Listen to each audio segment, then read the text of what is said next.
Good morning students, welcome to your education online class.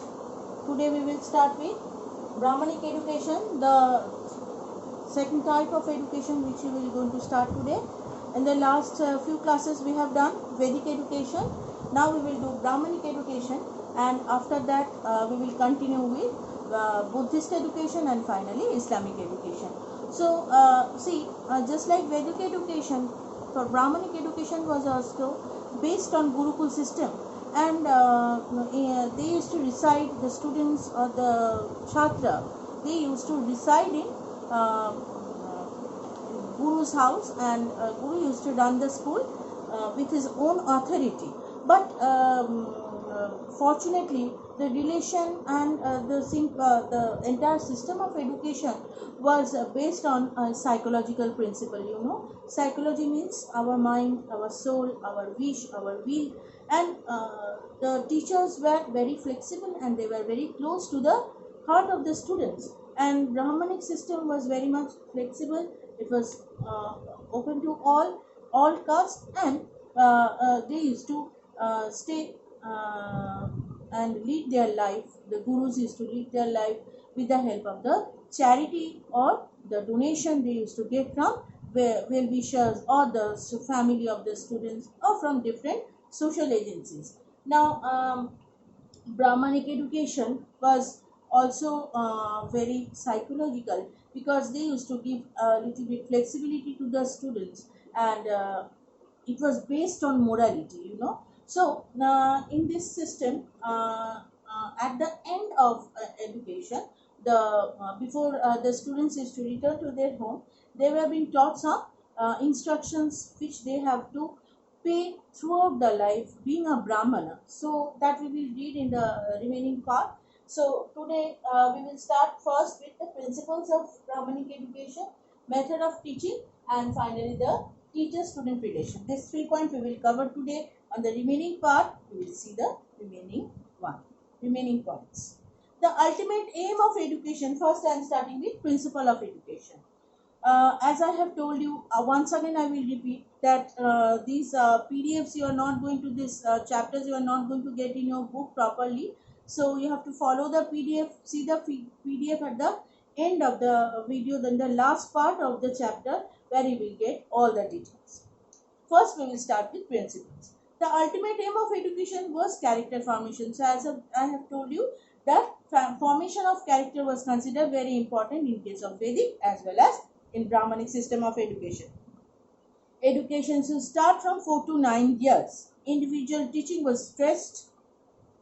Daily routine of a day for the students was well planned and organized. Just like you used to get a routine of a day when you used to come to school, that time what do you follow? You have to come in a fixed time. Within a fixed period of time, you have to finish the class. Again, the new teacher will come for the other subjects.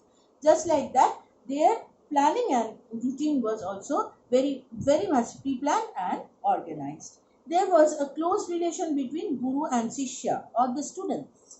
Education was free for all. As I have told you, there was now no such caste system, strict rigid caste system over there. The caste system was not very rigid, and finally any course of study was not imposed upon the students. Curriculum was very comprehensive. So you don't have to understand it in details. You have to know the main thing, you have to know the base of it, and you are given, the students were given very comprehensive type of curriculum. Next, we will proceed to method of teaching. Now, method of teaching in Vedic education, we have seen that the method of teaching was oral, and they was dependent, the education or receiving and providing, both were dependent on oral instruction, isn't it? The teachers used to read the hymns and the students used to repeat that.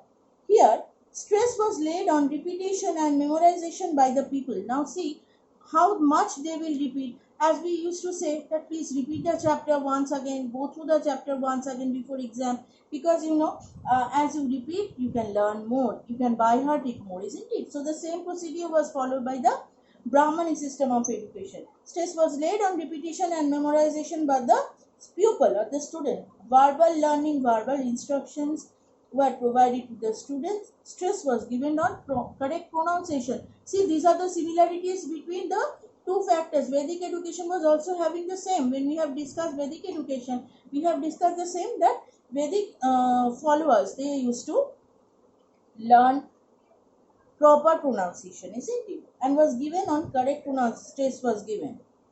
There was also late discussion, answering the question, debates, conference, and programs. So different sorts of programs like debate discussions, where we can share our feelings each other and we can discuss what is good and what is bad. So different types of programs and comprehensive lectures were provided to the students for a better understanding or a better learning.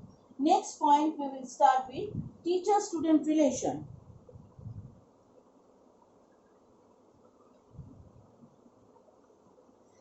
So the teachers in ancient India has no such income. Okay, so as I have told you, that the teachers used to get whatever the well-wisher used to donate them, or through charity, or the students, they used to give some fruits and vegetables what they used to grow in their own crop, and that is the main way of survival of the teachers. They do not have any fee or remuneration.